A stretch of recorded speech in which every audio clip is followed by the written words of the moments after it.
Verpleeghuis Beukenrode in Venray wordt door de zorggroep verbouwd tot een nieuwe vorm van verpleeghuiszorg met in totaal 30 zorgstudio's op 3 verdiepingen. Het is een ontzettend leuk project. Het heeft 3 redenen voor mij zelf. Het is een bestaand gebouw, het wijkt ook af van hoe het normaal. We doen heel veel nieuwbouw.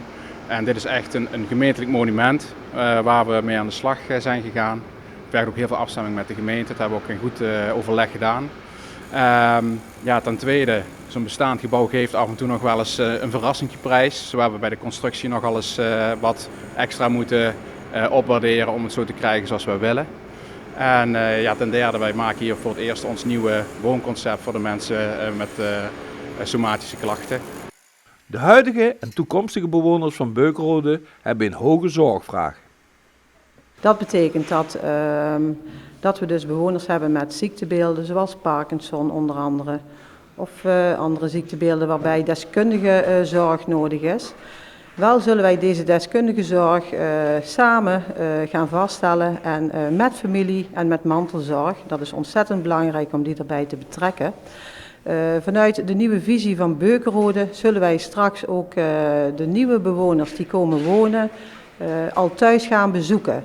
De contactpersoon van Beukenrode zal op huisbezoek gaan, zodat ook zichtbaar wordt, zeker in relatie tot de beperkingen van de toekomstige bewoners, om te zien wat er nodig is om het leven binnen Beukenrode straks zo aangenaam mogelijk te maken, zodat de bewoners gelukkig kunnen zijn in de nieuwe woonomgeving. De nieuwe zorgstudio's zijn ongeveer 45 vierkante meter groot met veel privacy voor de bewoners. Op dit moment hebben de huidige bewoners allemaal een eigen kamer. Wel hebben wij op dit moment nog een gezamenlijke badkamer, dus minder privacy aanwezig. De nieuwe woonvorm die zal, elke bouwlaag bestaat uit 10 studio's en elke bewoner heeft een eigen studio.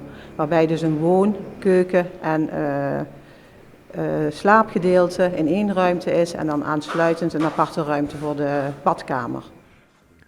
Op iedere verdieping wordt een gemeenschappelijke ruimte voor de bewoners gerealiseerd.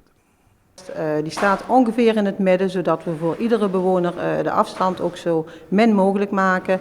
Waarbij dus gezamenlijke activiteiten gedaan kunnen worden. En waarbij ook bijvoorbeeld gezellig een kopje koffie gedronken kan worden. Maar waarbij we ook een gezamenlijke grote activiteit kunnen organiseren. Als dat wenselijk is vanuit de bewoner. Want uiteraard vragen we alle vraagstukken en activiteiten in overeenstemming met de bewoner. Wat vinden ze leuk en dat gaan we doen. In het voorjaar is gestart met de verbouwing. In mei 2017 worden de huidige 30 bewoners verhuisd naar een nieuwe plekje. De entree van Beukenrode wordt verplaatst van de Beukenlaan naar de Julianasingel. Er komt een mooie zichtbare entree, een glazen entree. En de mensen kunnen meteen naar binnen, meteen de lift in en naar hun eigen verdieping toe waar ze naartoe willen. De totale kosten van de verbouwing bedragen 4,5 miljoen euro. De provincie van Limburg verleent een subsidie van €120.000 uit het Transitiefonds Limburgse Woningmarkt.